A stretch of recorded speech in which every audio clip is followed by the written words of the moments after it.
In a world where the powers of the dormant demon lord created dungeons all around the world, and adventure parties live stream their dungeon runs, Yuke is a mage and a member of a rank party named Thunderpike.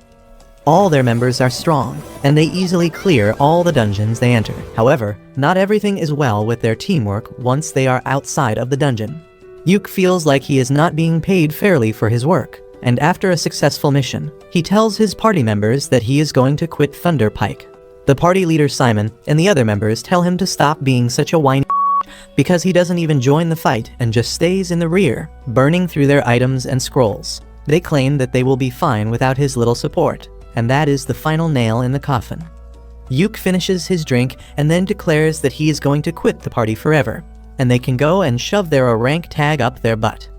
The next day, Yuke goes to the Adventurer Guild to register himself as unemployed. Just as he finishes filling the form and hands it to the receptionist, a redhead hoe suddenly lunges at him and hugs him tightly. She calls him teacher, and when Yuke sees her, he recognizes her as Marina, a sword mage whom he guided before she took her adventure test. Marina thanks Yuke for helping her earlier, and he asks how things are going for her. She tells him that everything is going well, and then learns that he is on the job market right now. Marina gets really excited on hearing that, and this thirsty bitch immediately asks Yuke to join their party. Yuke goes to meet with her party members, who were also his students along with Marina.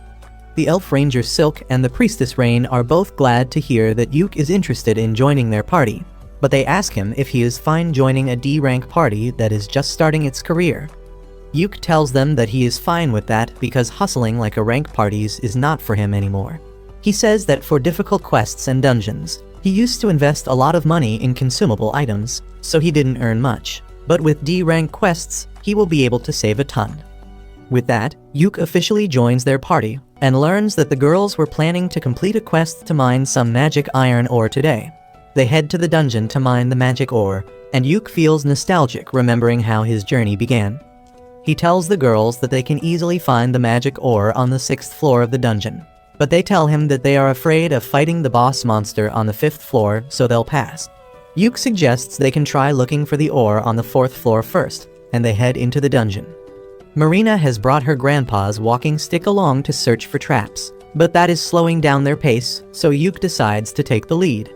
He shows the girls a magic lantern that can easily detect any low-level traps, and because of that, they quickly explore the dungeon. Yuke begins recalling how this was the first dungeon he visited along with his former party Thunderpike 5 years ago, and their warrior was seriously wounded by the traps. Suddenly, he senses a monster and tells the girls to get ready to fight. They reach a room where wolf monkeys are waiting for them. Silk shoots down one of them quickly, and then Marina rushes ahead to deal with the other two. Yuke casts physical enchantment magic on her to greatly improve her abilities, and then snares the monsters to stop them. Marina easily cuts through the two monsters, and she is shocked to realize how easy it was with Yuke's magic. He tells her that he cast 3 types of enchantment spells on her at once, and everyone is impressed because doing 3 spells at once needs a lot of skill. Soon, they reach the entrance of the 2nd floor, and after checking their equipment and stamina, they head downstairs. Suddenly, a group of zombie miners attack them, and it is Rain's turn to deal with them. Silk and Marina try to fight against the zombies to buy time for her to finish her incantation, and Yuke casts a protective spell on everyone so that the zombies can't even come close. This gives Rain enough time to complete her spell, and she blows away all the zombies with her holy magic. Everyone starts praising her, and Yuke remarks that using holy magic on such a scale costs a lot of mana. He uses a skill called Refresh Mana on Rain to charge up her mana reserves, and she is astonished to learn that Yuke can use it. She tells her friends that it is a rare spell that only red mages like Yuke can use, and with just this spell, one can instantly be admitted to an A-rank party. They are all amazed, and Yuke tries acting down to earth by saying that he is nothing special. They walk ahead, and he keeps pouring holy water on the ground so that the zombies don't attack them after being revived. Silk thinks that it is going to be really expensive, and they don't have the budget for that, but Yuke tells her to relax because he brewed it himself. This shocks Rain because Yuke is not even a priest, but he replies that he can use the purified ashes of the zombies to make holy water using alchemy. Soon, they reach the 4th floor, and Yuke says that they can find the magic ore on this floor. But before going any deeper, he wants everyone to rebuild their stamina by eating something. For that, he pulls out a whole ass stove from his magic bag, which makes the girls excited. Yuk tells them that if they work hard, they can afford their own magic bag someday. He begins cooking egg and bacon for them, and then pulls out a magic pot that magically creates seafood soup for them. The housewife inside Rain gets wetter than the soup itself on seeing a pot that cooks food itself, and Yuk says that he found it in a high-level dungeon and it cost a lot to be repaired. After that, they start eating, and Silk notices that the food has extra mana. Yuk tells her that cooking is basically alchemy, and he put extra effort to empower them for mining the ore later. Soon, they find a giant rock lizard which has mineral ores on its back. Yuk slows it down with his magic, and then Marina uses her ultimate attack to kill it. She is really exhausted by using her ultimate just once, but Yuk replenishes her mana and tells her to keep practicing the skill. After that, they begin mining the ore on the defeated monster's back, but they need more, and Yuk suggests that they go to the 5th floor and defeat the boss to get what they want. The girls are afraid because the boss is a tough monster, but Yuk tells them that he will use his full power to help them. Once they reach the boss room on the 5th floor, Yuk tells the girls that he will fight alone to show them his skills. He then takes out a floating camera artifact to record the gameplay of the boss fight, and Marina suggests that they should livestream it cause it will be fun. Yuk decides to YOLO it, but then he asks the girls the name of their party to tell in the broadcast. They nervously tell him that they haven't thought of a name yet, but then Marina comes up with the name Clover on the spot. She says that the 3 girls are the ordinary leaves of the clover, and Yuk is the 4th and the lucky leaf. Everyone likes the name, and then Yuk asks the girls if they also want to feature in the first live stream of their party. They are fine just watching him, so Yuk enchants himself and then activates the live streaming mode on the camera. After that, he opens the door to the boss room and heads inside to see the giant ugly steel crab. The crab attacks him instantly, but Yuk slips from its claws and then uses 5 disabling spells to blind, poison, and paralyze it.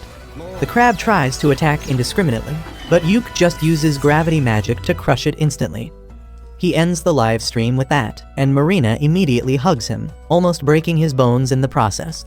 Yuk then puts the crab in his magic bag, and they open the treasure chest that dropped after defeating the boss to find a ton of treasure and magic ore. After that, Yuk and his party head back to the city in a carriage. He acts polite and asks the girls how do they rate their new party member on a scale of 1 to 10.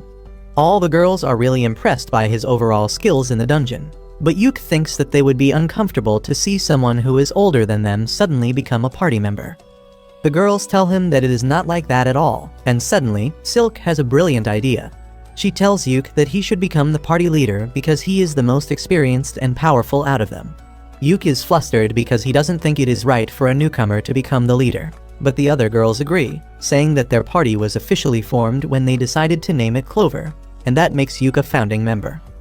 When the girls keep on pressuring him, Yuk finally folds and agrees to become the party leader so that he can keep everyone safe. On the other hand, his former party, Thunder Pike, is having a hard time in the dungeon. They have got an archer to fill Yuk's place, but he can't support them like Yuk used to.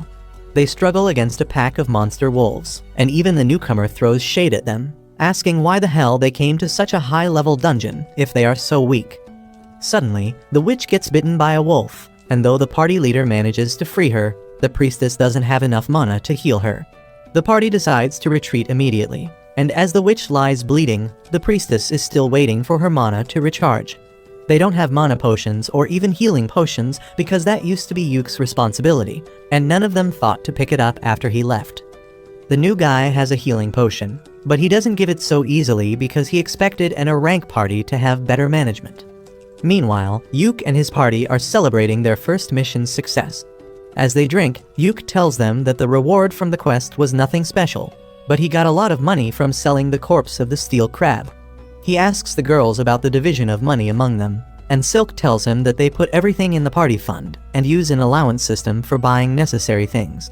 She explains that they are saving money to buy their own house one day, and Yuk likes the idea. At the same time, his former party is at the same inn, and they are griping and complaining about their failure today. They blame it all on the new guy, saying that he should have been prepared better to help them.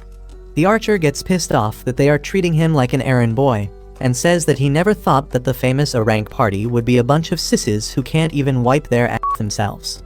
He tells them that he is quitting their party immediately, and Yuke turns around